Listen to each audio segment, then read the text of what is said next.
Amados hermanos, pasa voz. Que Dios bendiga a nuestros jóvenes en su camino y les guarde y los traiga con bien, así como hemos orado. Le voy a pedir que me acompañe a leer la Escritura y le voy a pedir que abra su Biblia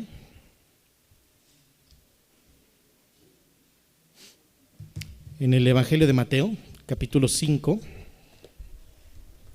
Mateo, capítulo 5.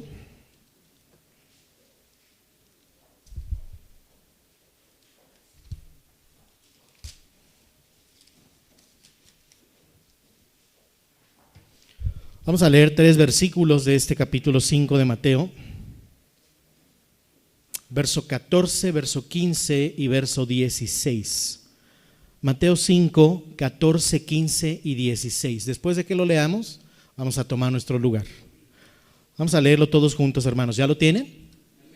Vamos a leer. Vosotros sois la luz del mundo. Una ciudad asentada sobre un monte no se puede esconder. Ni se enciende una luz y se pone debajo de un almud, sino sobre el candelero, y alumbra a todos los que están en casa.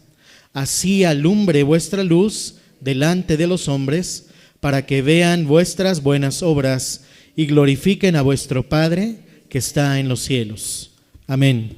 Tomen su lugar, hermanos, por favor. Bendito sea Dios por la oportunidad maravillosa que concede de estudiar juntos su palabra nuevamente. Y vamos a ocuparnos en esta tarde, en este espacio, vamos a ocuparnos de un tema que está relacionado a la temática de evangelización que hemos estado llevando en el mes de julio. El día de hoy se termina el mes de julio y vamos a tener este tema y una actividad en la tarde referentes a evangelización. Vamos a estudiar hoy, hermanos, un tema que se llama la estrategia de la evangelización. Hemos estado estudiando algunos temas durante el mes que han estado tocando aspectos importantes sobre la evangelización. Y bueno, hoy vamos a estudiar otro tema que tiene que ver con esta labor tan importante. De los temas que se han estudiado en este mes, hermanos, ¿Cuál tema me puede usted mencionar? Me refiero al título de los temas. ¿Qué se ha estudiado en julio de evangelización? Mi conversión, ¿correcto? ¿Cuál otro? ¿Las promesas? ¿Así se llamó? Motivación para la evangelización, muy bien. Aparte de mis dos hermanas, ¿quién más me puede mencionar? Aparte de mis hermanas, ¿alguien diferente? ¿Otro título que se acuerde de la evangelización? Muy bien. ¿Mi hermana es la única que sabe los títulos? ¿O hay alguien más? Alguien pídale el acordeón a mi hermana para que pueda leer. Desde la perspectiva de Dios, muy bien. Queridos hermanos, es muy importante que todos los temas que estudiamos los recordemos, ¿no cree usted? Es muy importante, hay varias opciones, puede tomar notas, es válido, puede usted consultar los temas que se graban y se publican en YouTube, es válido, es correcto, pero la importancia de estudiar una serie de temas y de enfocarlos en una temática específica, pues también tiene todo su alcance, pues cuando están en nuestra memoria. Y más allá de nuestra memoria, pues también cuando los incorporamos a nuestra forma de vida, mis hermanos. Hoy vamos a estudiar la estrategia de la evangelización. Y bueno, estrategia, hermanos, ¿qué es una estrategia?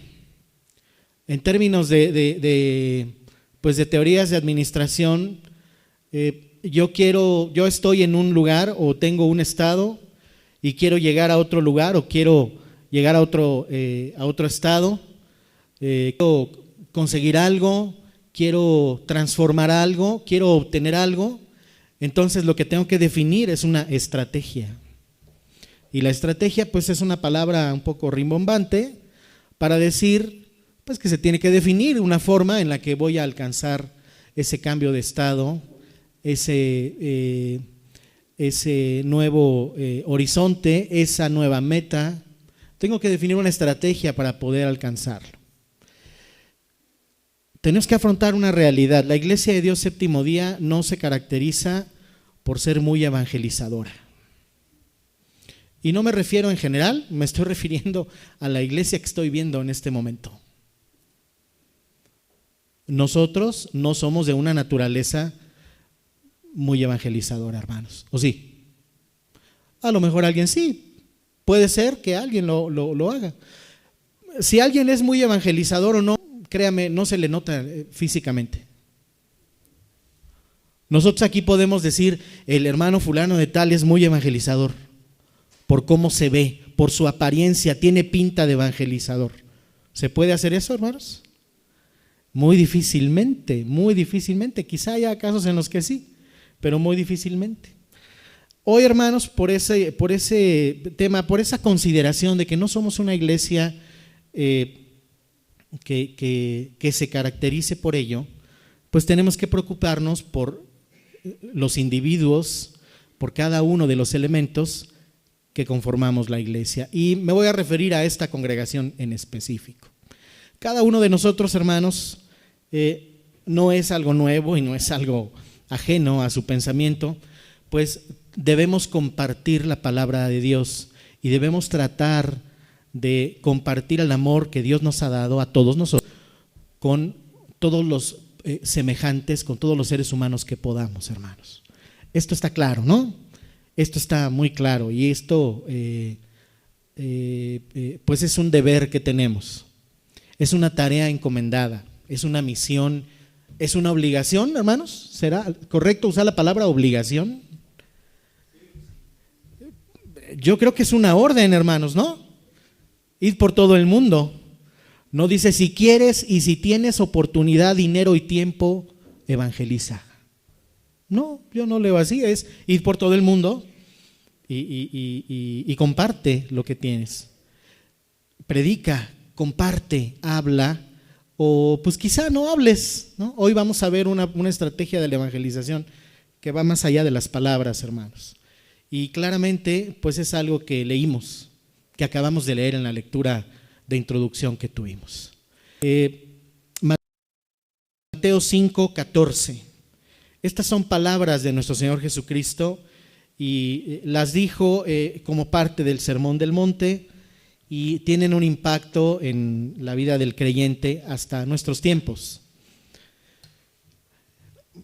Quizá, hermanos, si hubiéramos estado ahí, hubiera sido muy directo el impacto, pero trate de trasladar ese impacto de los que escucharon de viva voz este mensaje hacia nuestros tiempos.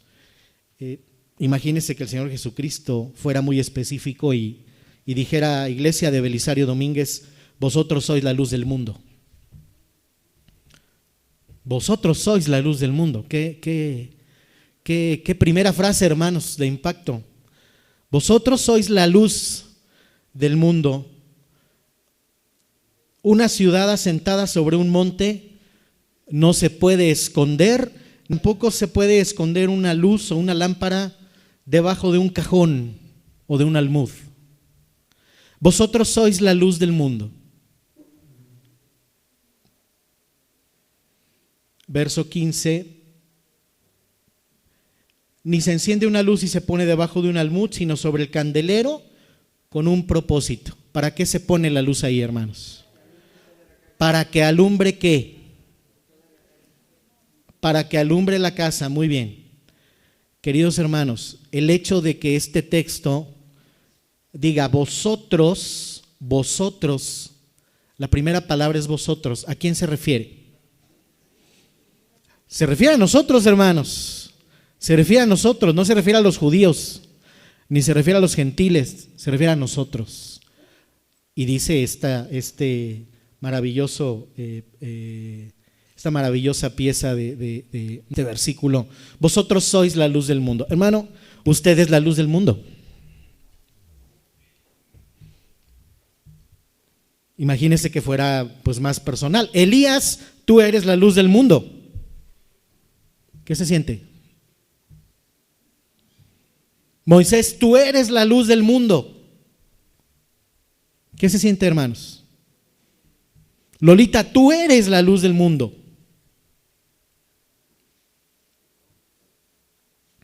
¿Yo? Pero ¿qué he hecho yo para ser la luz del mundo? ¿Cómo puede ser que yo, que soy un pecador, esté leyendo en un versículo que yo soy la luz del mundo? ¿Cómo es posible esto, hermanos?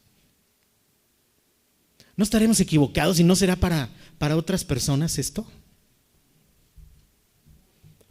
¿No habremos vivido equivocados? ¿El mensaje no es para nosotros? La respuesta es no. No, es muy claro. Vosotros que estamos aquí hoy sentados escuchando, somos la luz del mundo. ¿Y cuál es el propósito de que seamos la luz del mundo? ¿Para qué? ¿Para qué Dios nos da esta oportunidad, esta bendición de ser la luz del mundo? ¿Para qué? ¿Para que nos creamos mucho, hermanos? ¿Para que creamos en nuestra mente que somos santos y que todos los demás seres humanos sobre la tierra son inferiores a nosotros? Para nada. Para nada, hermanos. Vosotros sois la luz del mundo con un propósito muy claro que está al final del verso, en el verso 16. Como luz del mundo, así alumbre vuestra luz delante de quién. A ver, vamos a analizar este verso palabra por palabra. Así alumbre. ¿De qué manera? ¿Por qué dice así alumbre? Porque en los dos versos anteriores acaba de poner dos ejemplos muy claros, hermanos, de una ciudad asentada sobre un monte. ¿Usted ha viajado en carretera o en avión? De noche. ¿Ha visto una ciudad sobre un monte o en un valle? ¿La ha visto? Bueno, ¿se puede ocultar? A veces queremos tapar así con un dedo, ¿no? El sol. Pero no podemos taparla, hermanos. No hay manera de que algo tan grande y tan iluminado en medio de la noche se pueda tapar. El otro ejemplo, no se enciende una luz, una lámpara, una vela, una linterna, un foco, no se enciende y se le pone un cajón arriba para que tape en la casa. No. Se pone arriba de las cosas para que alumbre la casa. Entonces, como esos dos ejemplos, como esa ciudad y como esa luz que se prende en la casa, dice el verso 16, así alumbre, de esa manera alumbre vuestra luz. Y la siguiente frase me gusta mucho también, los siguientes tres palabras. Dice, delante de los hombres. ¿Por qué dice delante, hermanos? ¿Por qué no detrás? ¿Y por qué no arriba y por qué no en medio? ¿Por qué usa ¿qué es esto? Es los que saben español, una preposición. ¿Por qué la usa? Delante. ¿Qué significa estar delante, hermanos, de los hombres? Significa, número uno, no me estoy escondiendo, estoy adelante. Y no me da vergüenza me vean.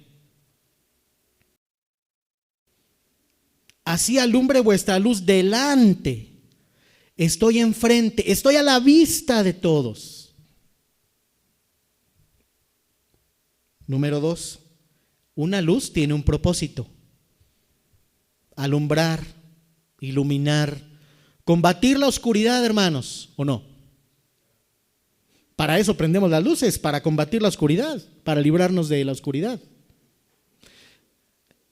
Estas líneas de este verso nos dicen, así alumbre vuestra luz delante de los hombres. Tú eres luz, tú eres la luz del mundo. ¿De qué manera tienes que ser la luz del mundo? Bueno, tal como una ciudad sobre un monte o tal como una luz que está en una casa oscura, de esa forma. Y te tienes que poner delante de los hombres. No te escondas, no te tienes que andar escondiendo. No te tienes que escudar en nada ni en nadie. Te tienes que poner adelante para cumplir tu función de luz, de iluminar, de combatir la oscuridad. Y mire qué verso tan bello el 16, cómo aterriza estas cosas. Dice, así alumbre vuestra luz delante de los hombres, para que vean qué, hermanos, para que vean vuestras buenas obras. ¿Cuáles buenas obras? Ahorita en la femenil estudiaron el punto de fe. ¿Cuáles buenas obras, hermanos?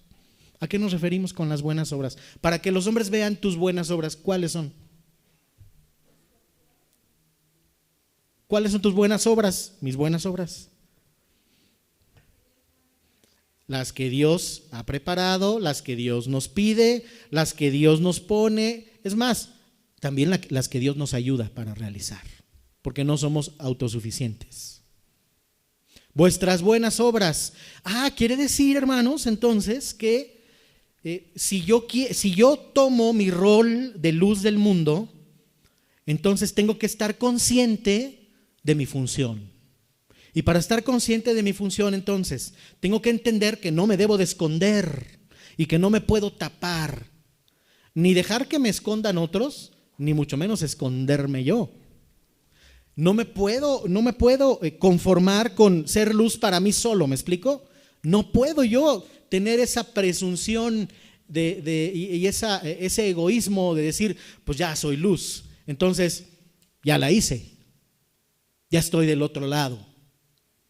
Ay, pobrecitos de los que no son luz, de los que no están en luz, ¿no? Están equivocados.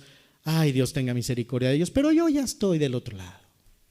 Eso es discúlpeme la palabra, eso es un uso irresponsable de ser luz, porque el ser luz tiene un propósito y el Señor Jesucristo lo está declarando muy, muy, muy claramente.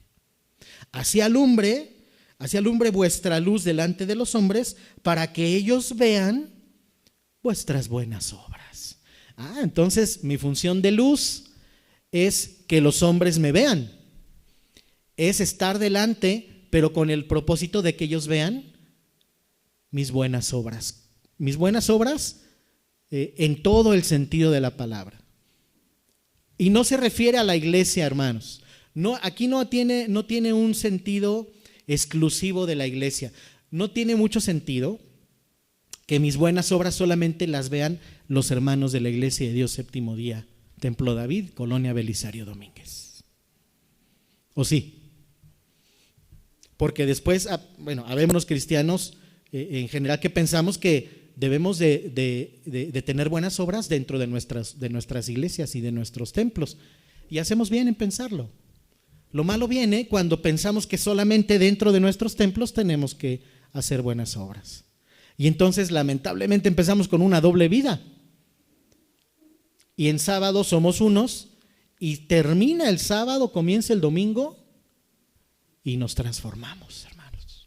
Somos los mejores transformers que hay en la historia.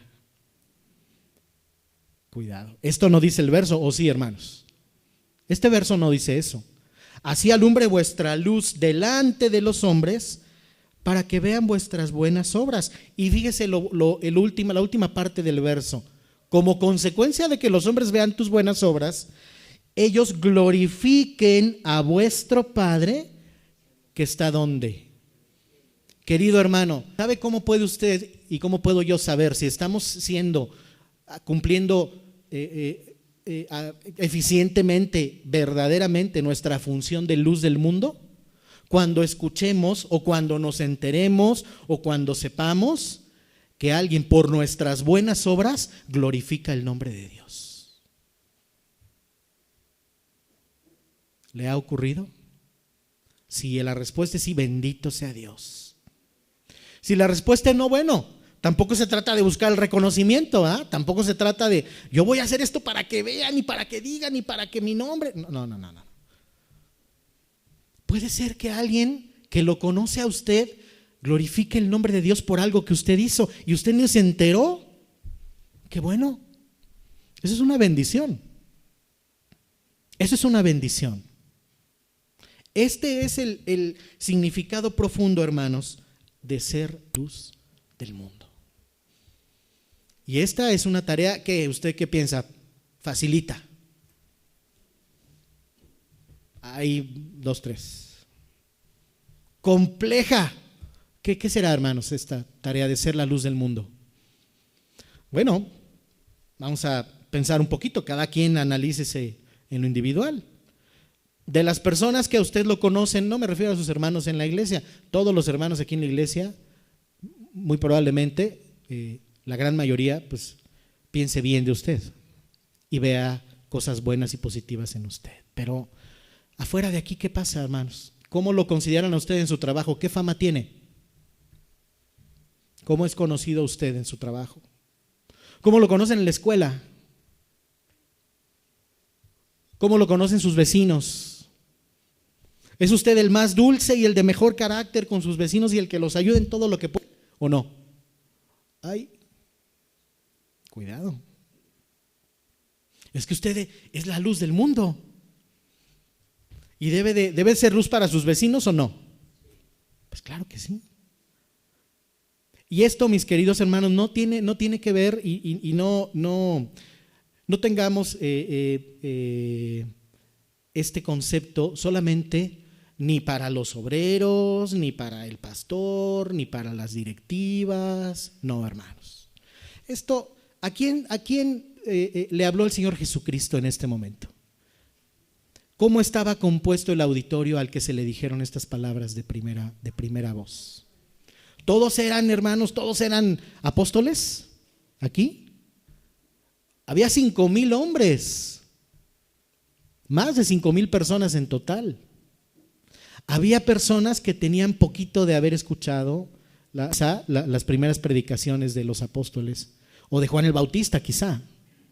Había gente con poco tiempo de conocer el evangelio. Había gente ya con mucha experiencia. Pero esto es algo global, hermanos, esto es para todos. No tiene que ver rangos, no tiene que ver cargos, no tiene que ver experiencia. Esto es una responsabilidad de toda la congregación, hermanos, ser la luz del mundo. Pregunta, ¿los niños de nosotros también tendrán que ser luz del mundo, hermanos, donde ellos se paren? Estoy hablando de los pequeñitos, en el kinder a donde van, ¿ellos tendrán que ser identificados como la luz del mundo, hermanos, o no? ¿Usted qué piensa? ¿Y eso de quién depende, mis hermanos? Como se decía en el tema de la femenil, hermanos, vamos a dejar que nuestros pequeñitos vayan de vampirines a una fiesta de Halloween. Porque fíjese, si la respuesta es sí, hermanos, ¿dónde está la luz del mundo? ¿Dónde está? Es igual que los demás, ¿o no? ¿Es un detalle, hermanos? Sí, es un detalle, probablemente. Me parece que las grandes cosas se hacen de detalles. Me parece que poco a poquito, con granitos de arena, con pequeños bloques, se van construyendo las cosas más grandes. Entonces, observe usted los detallitos. La luz del mundo, piense en la luz del mundo. ¿Tiene usted un conflicto con alguien en el trabajo? ¿Cómo debe responder? La manera de responder en el trabajo común y corriente es: yo ataco. Me atacan, me hacen una, bueno, yo voy a hacer dos para que aprenda la lección y me deje de molestar. ¿Eso es luz del mundo? Eso no es luz del mundo, hermanos.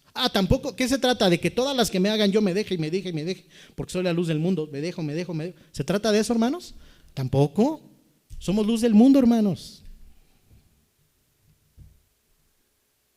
Así alumbre vuestra luz delante de los hombres, para que vean vuestras buenas obras y glorifiquen a vuestro Padre que está en los cielos. Una pregunta, mis hermanos.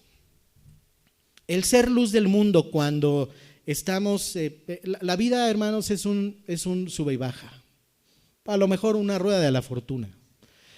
A veces estamos arriba, hermanos, y tenemos todo lo que queremos y todo lo que pedimos y todo lo que necesitamos, pero a veces incluso más allá de lo que necesitamos. Ahí cuando estamos arriba, visualice usted una rueda de la fortuna y usted arriba, parra completamente. Así, en su vida. Cuando uno está arriba en la vida y todo le funciona bien y todo le sale bien, hermanos, ¿es fácil ser la luz del mundo? A lo mejor tiene sus retos y sus dificultades y tenemos que aprender mucha humildad para poder manejar en esos momentos y ser luz del mundo. Pero dígame una cosa, ¿qué es más fácil? Cuando estoy arriba, ser luz del mundo, o cuando la rueda de la fortuna, que es esta vida, me pone abajo y estoy sufriendo y estoy con muchos problemas encima. Dígame, ahí abajo, ¿es fácil ser la luz del mundo?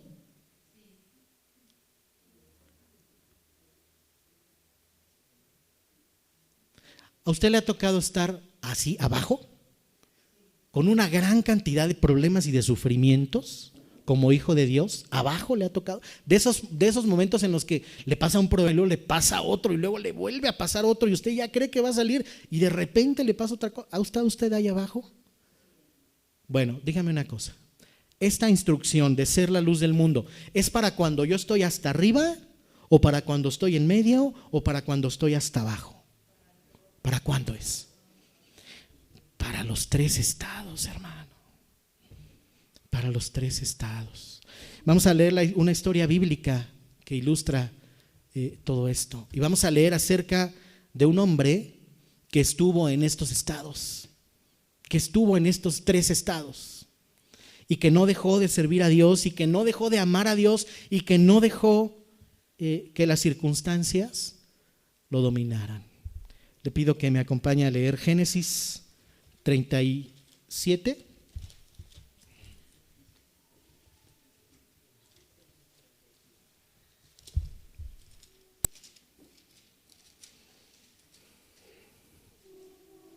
Génesis 37, desde el 1 en adelante vamos a leer. ¿Cualquier parecido con la vida real de alguno de los creyentes de Belisario Domínguez? Pues no es pura coincidencia, es obra de Dios, creo yo. A ver si se identifica con esto, a ver si se identifica con esta lectura. 37:1. Habitó Jacob en la tierra donde había morado su padre, en la tierra de Canaán. Esta es la historia de la familia de Jacob. José, siendo de edad de ¿cuántos años? Dice ahí su escritura. 17 años apacentaba las ovejas con sus hermanos. Y el joven estaba con los hijos de Bila y con los hijos de Silpa, que eran mujeres de su padre. E informaba José a su padre, ¿qué le decía? La mala fama. José tenía 17 años, hermanos, y dice este texto que era un chismoso.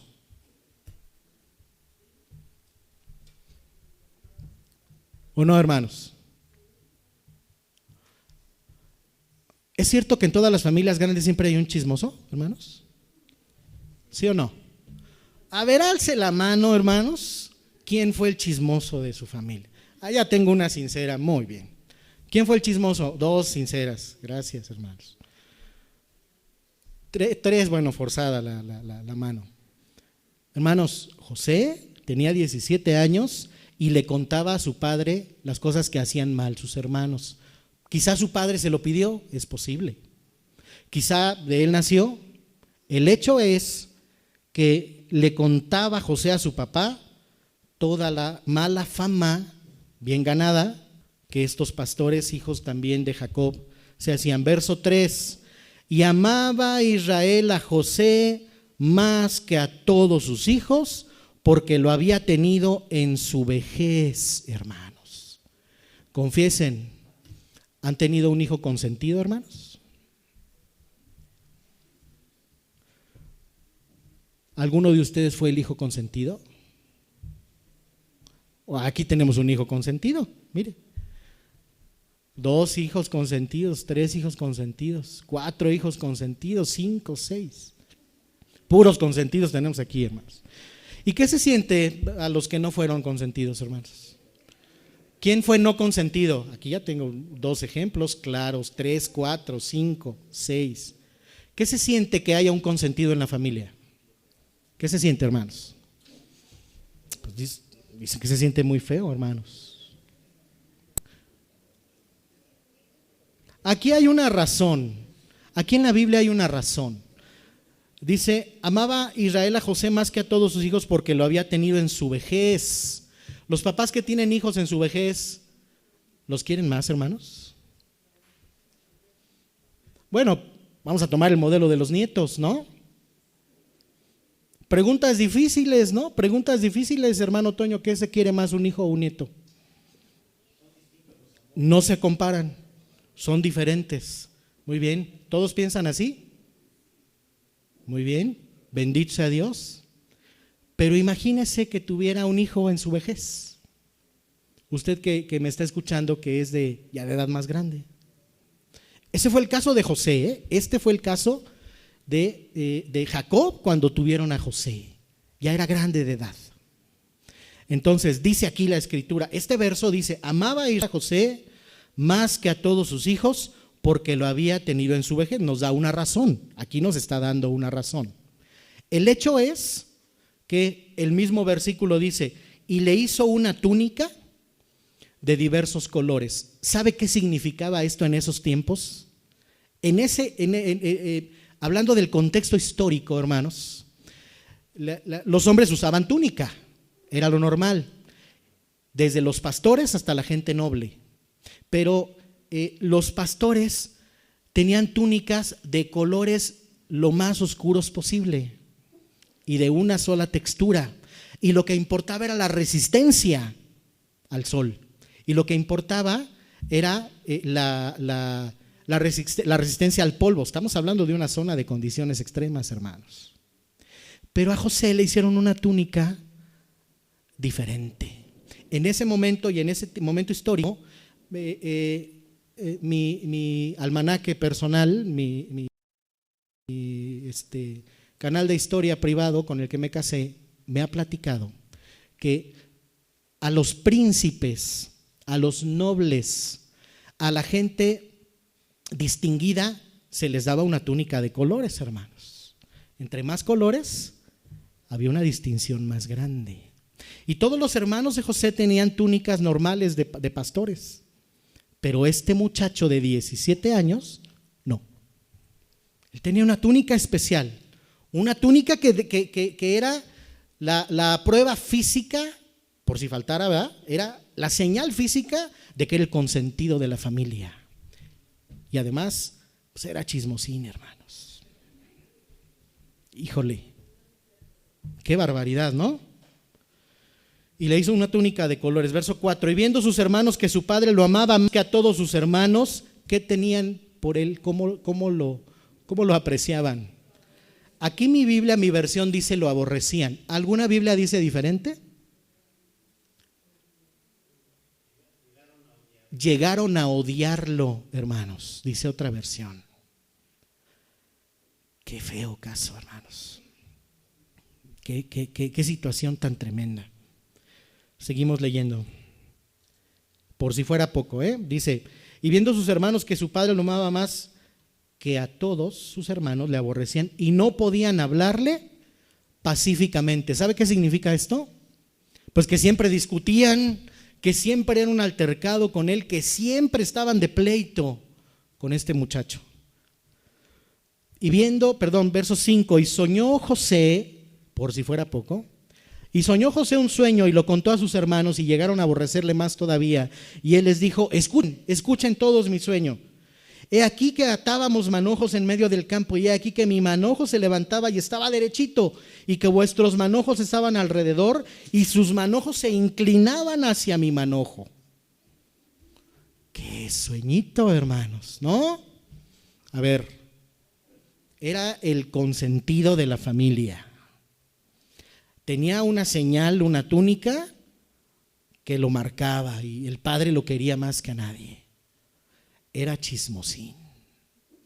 Y además se aventaba unos ceñitos diciendo que nos inclinamos a él. Oiga, ¿usted qué hubiera hecho con un hermano así? Difícil, hermanos. Es una situación difícil, la de los hermanos de José. Difícil, muy complicada de vivir. Le respondieron, estoy leyendo Génesis 37:8. Le respondieron sus hermanos: ¿reinarás tú sobre nosotros o señorearás sobre nosotros? Y le aborrecieron aún más a causa de sus sueños y de sus palabras. No fue solo un sueño, aquí está registrado un sueño, pero estas últimas palabras de este verso nos indican que hubo más sueños. Entonces hubo más sueños al respecto. 9. Y soñó otro sueño y le contó a sus hermanos: he aquí el sol y la luna y 11 estrellas, por cierto tenía 11 hermanos, 11 estrellas se inclinaban ante mí. ¿Cómo lo habrá contado José? Imagínense a Josecito, ¿no? Era el menor ahí, bueno, el penúltimo, ¿no? Contando las cosas, ¿no? Muy inocente. Y lo contó a su padre y a sus hermanos y su padre le reprendió y le dijo: oye, José, ¿qué sueño es este? ¿Acaso vendremos yo y tu madre y tus hermanos a postrarnos en tierra ante ti? Y como era el consentido, le dijo: y te vas a la cama sin cenar. Y fue todo el castigo que le dio. Así era José, y así era la vida de José. ¿Cómo estaría la vida familiar de José?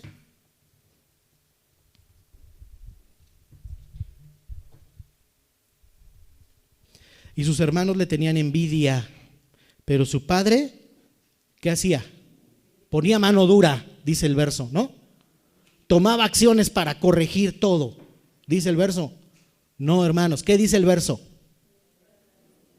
Y su papá meditaba en esto. Habemos papás que vemos las cosas que hacen nuestros hijos y lo único que hacemos es meditar en eso. Así era Jacob, aquí lo está diciendo, hermanos, ¿o no? Más claro ni el agua, decía mi abuelita. 12. Después fueron sus hermanos a apacentar las ovejas de su padre en Siquem, y dijo Israel, es decir, Jacob, a José: tus hermanos apacientan las ovejas en Siquem. Hermanos, aquí ya no me cuadra. Los hermanos de José fueron a Siquem a apacentar las ovejas, ¿verdad? Siquem no estaba cerquita de donde estaban ellos, estaba bastante lejos. Pero José ya estaba en edad de ser pastor, hermanos, ¿o no? Tenía 17 años. ¿A qué hora empezaban a ser pastores en Israel? Desde muy pequeños, 12, 13 años quizá. Los hermanos estaban lejos, pero José no había ido. ¿Por qué no había ido José? Pues aquí lo tenían aquitita, ¿no? Dice: tus hermanos apacientan las ovejas en Siquem, ven y te enviaré a ellos. Y él respondió: heme aquí. E Israel le dijo: ve y míralos cómo están y cómo están las ovejas, y tráeme la noticia de la respuesta, el chisme, tráeme lo que usted se imagine de palabra, pero tráeme noticia. Quiero saber yo cómo están y te mando a ti para que me digas cómo están. El propósito de la visita de José.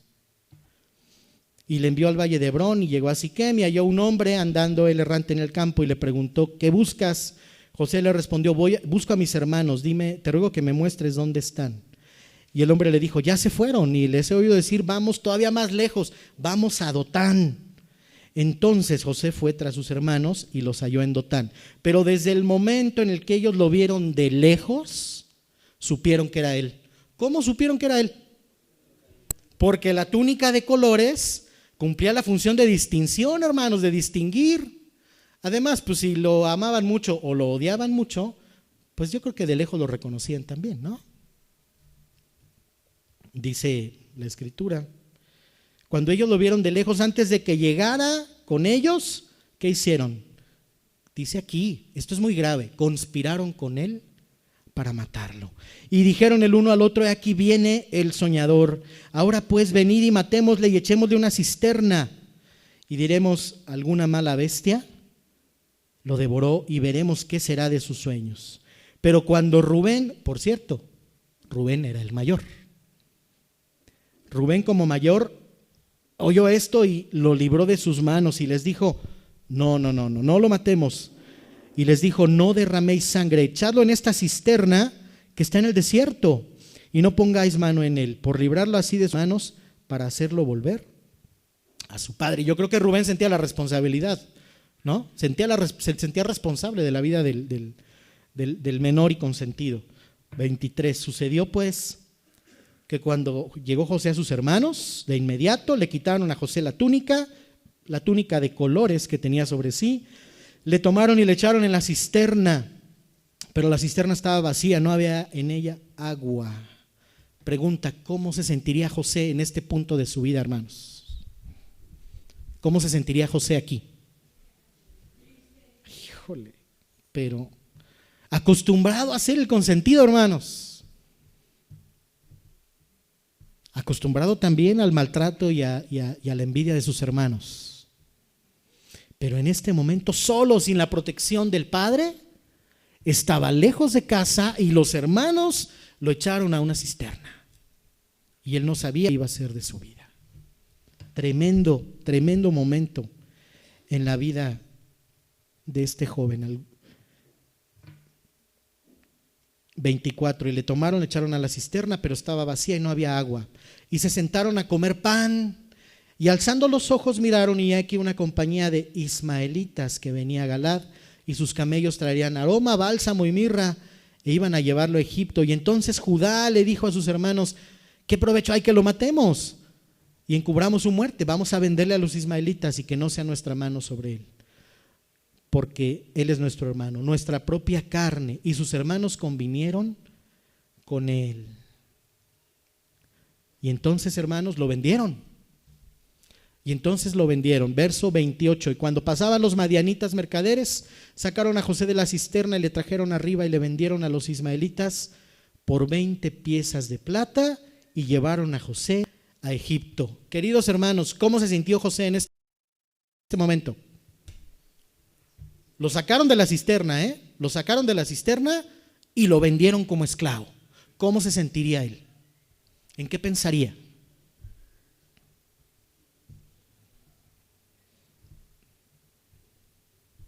Soledad, tristeza, depresión. Pregunta, a esta edad, 17 años, ¿José conocía a Jehová? ¿Usted qué piensa? ¿José conocería a Jehová a esta edad? Sí lo conocía, hermanos. ¿Usted tiene hijos de 17 años? ¿Conocen a Jehová?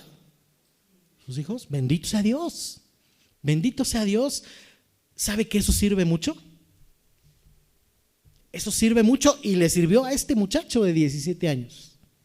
Nos vamos a saltar en la lectura hasta el capítulo 39, verso 1. Capítulo 39, verso 1.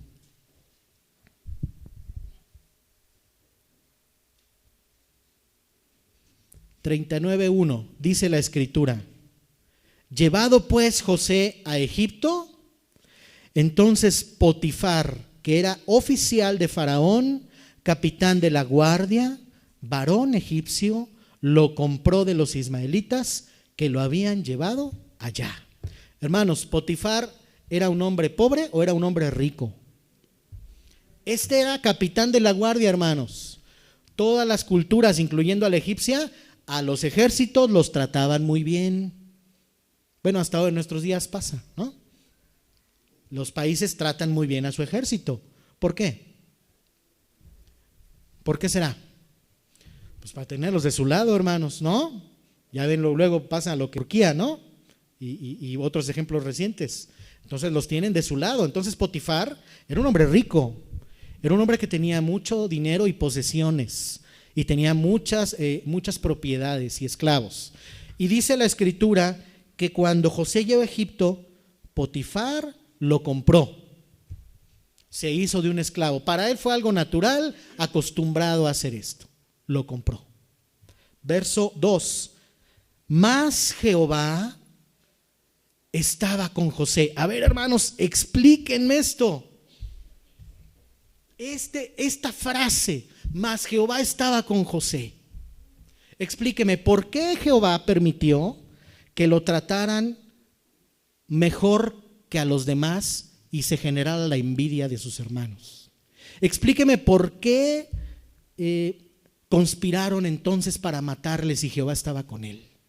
Explique por qué decidieron y lo hicieron, lo aventaron a una cisterna vacía. Y explíqueme por qué lo vendieron como esclavo, si Jehová estaba con él. ¿Por qué, hermanos? Híjole. A ver, hermanos, ¿por qué a nosotros que estamos apegados a nuestro Dios nos pasan cosas malas? ¿Que no debería de no pasarnos nada malo en toda nuestra vida? Esta es una teoría de ciertas denominaciones cristianas que predican la prosperidad y la protección y que nunca te va a pasar absolutamente nada malo en tu vida.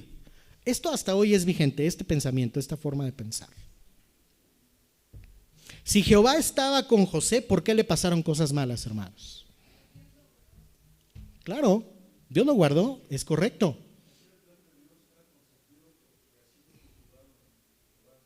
Muy bien.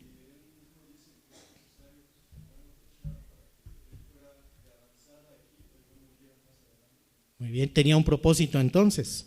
Había un propósito ahí. Y fíjese cómo hasta los errores que ocurren en la vida, bueno, los errores que cometemos en la vida, hermanos, traen consecuencias, ¿o no? Si José no había cometido ningún error, que no lo sabemos bien a ciencia cierta, a lo mejor José era consentido, a lo mejor era presumido, hermanos. La Biblia no nos da explicación hasta este momento de ello. Es posible que haya ocurrido. Pero aún los errores, y me refiero al error, para mí, desde mi punto de vista, es algo complicado, difícil, y yo lo llamo error, a lo mejor usted no piensa así, el hecho de tener un hijo consentido más que a otros, que eso trae consecuencias en la familia, ¿no? A lo mejor esos errores que derivaron en ciertos rencores y problemas de los hermanos de José, pues bueno, trajeron sus consecuencias, ¿no? Trajeron sus consecuencias. Pero el hecho es que, mis queridos hermanos, aún en las situaciones más difíciles de la vida de José y de nuestra vida, Jehová está con nosotros, hermanos. Hermana.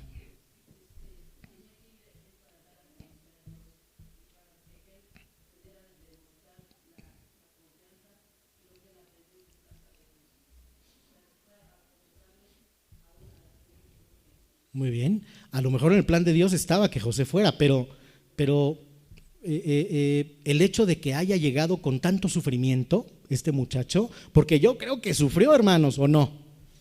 Aquí la vida no es color de rosa de José, para nada. Pero fíjese lo maravilloso de esta historia, Lo maravilloso de esta historia está en los siguientes versículos.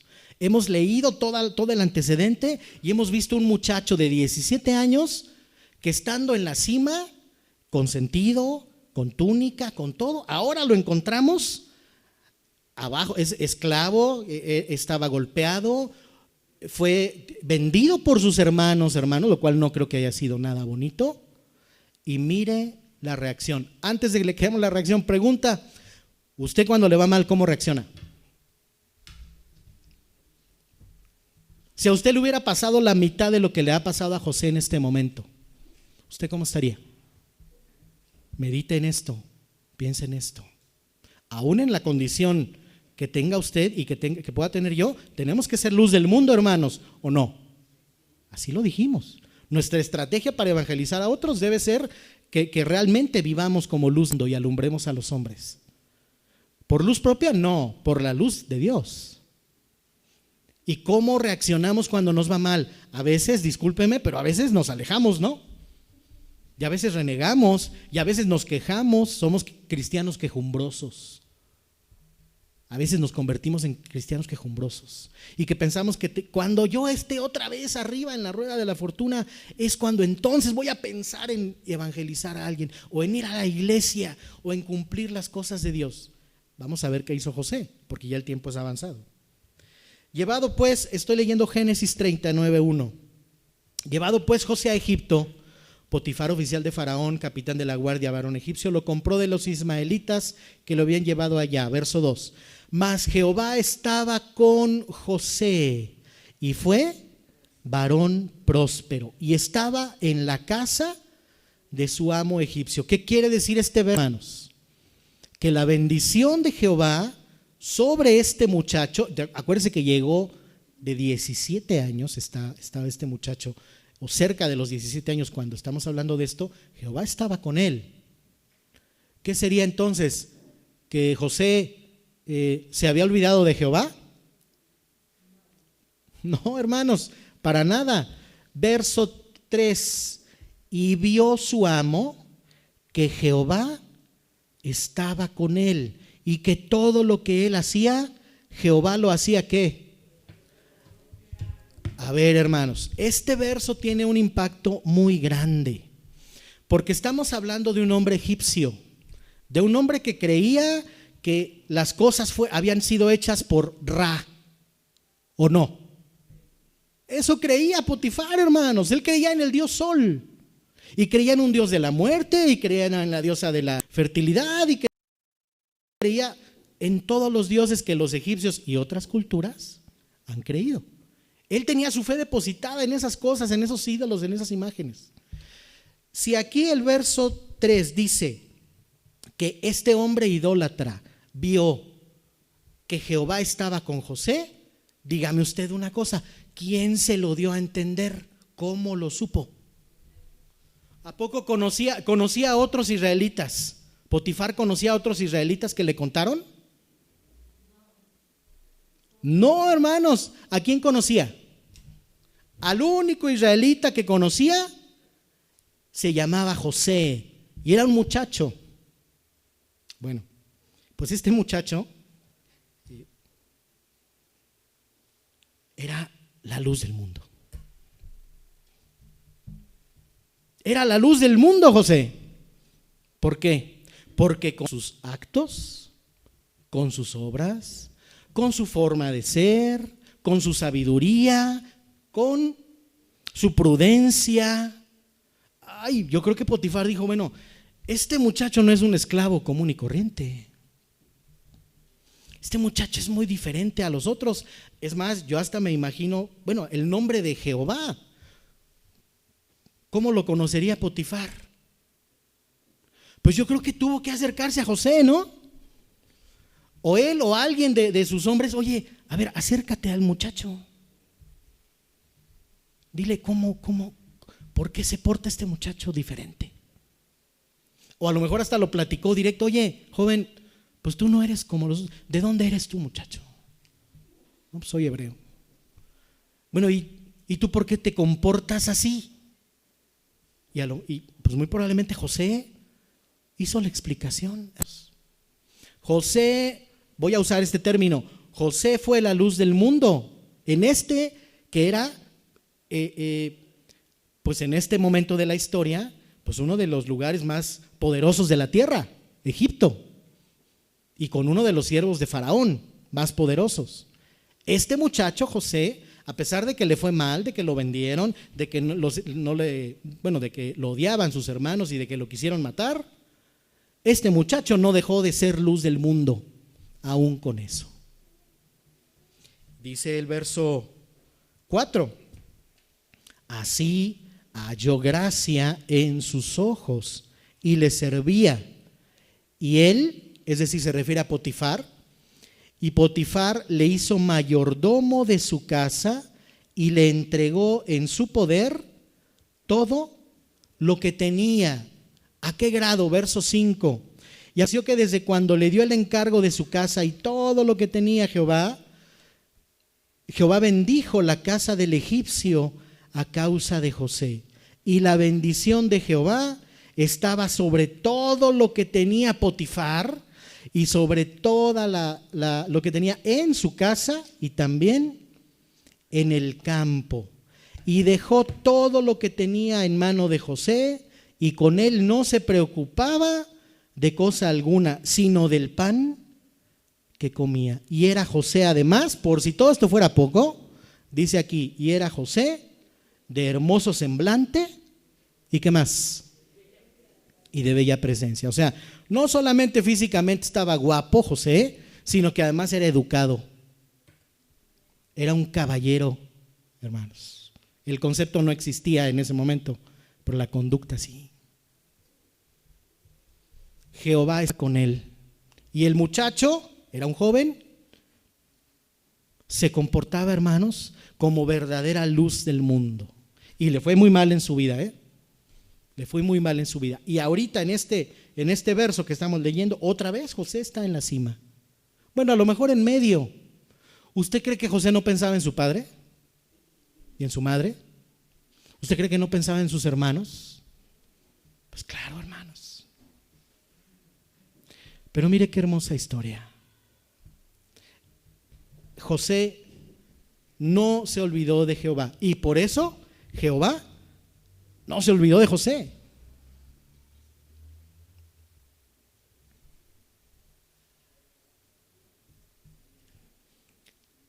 De la misma forma, mis hermanos, de la misma forma, nosotros queremos evangelizar a otras personas.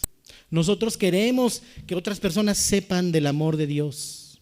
Nosotros queremos que otras personas sepan que tienen esperanza, que su alma tiene esperanza, que ellos pueden acceder a un don, a un regalo maravilloso por gracia de Dios. Si eso es lo que nosotros deseamos, tomemos esta estrategia, queridos hermanos. Seamos luz del mundo. Que se distinga y que se note la presencia de todos los que estamos aquí. Que se note para bien, no que no se note para mal.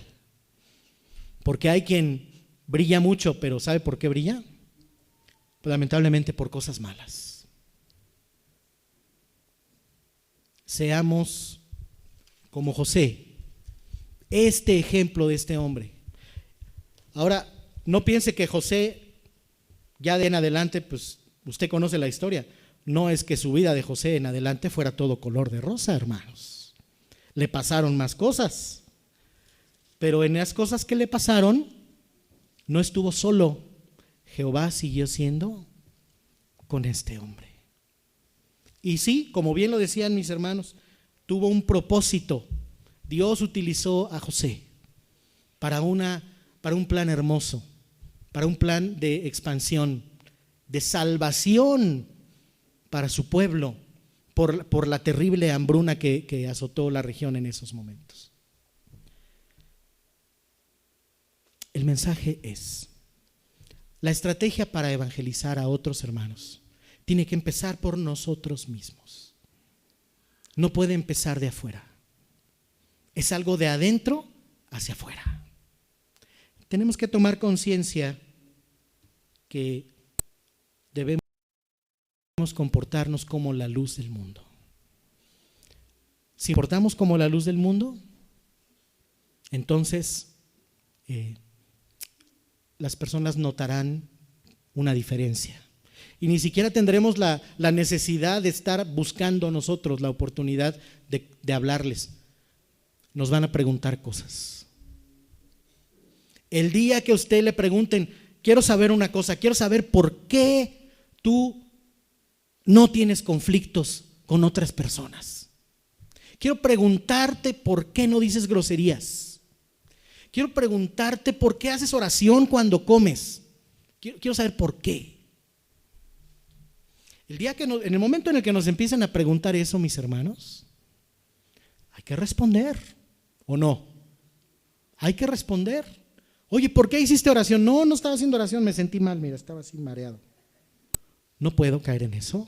Acuérdate, eres la luz del mundo y no te puedes esconder. Tienes que estar delante de los hombres para que vean tus buenas obras y glorifiquen a tu Padre que está en los cielos. ¿Quiere ponerse de pie? Vamos a leer nuevamente esta parte de la Escritura. Mateo 5, 14 al 16. Son los versos que leímos al inicio. Vamos a finalizar con ellos también. Mateo 5, 14 al 16.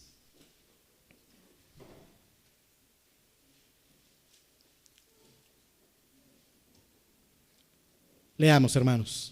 Vosotros sois la luz del mundo.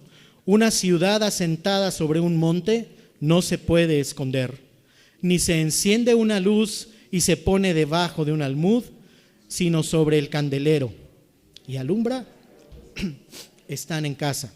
Alumbre vuestra luz delante de los hombres, para que vean vuestras buenas obras y glorifiquen a vuestro Padre que está en los cielos.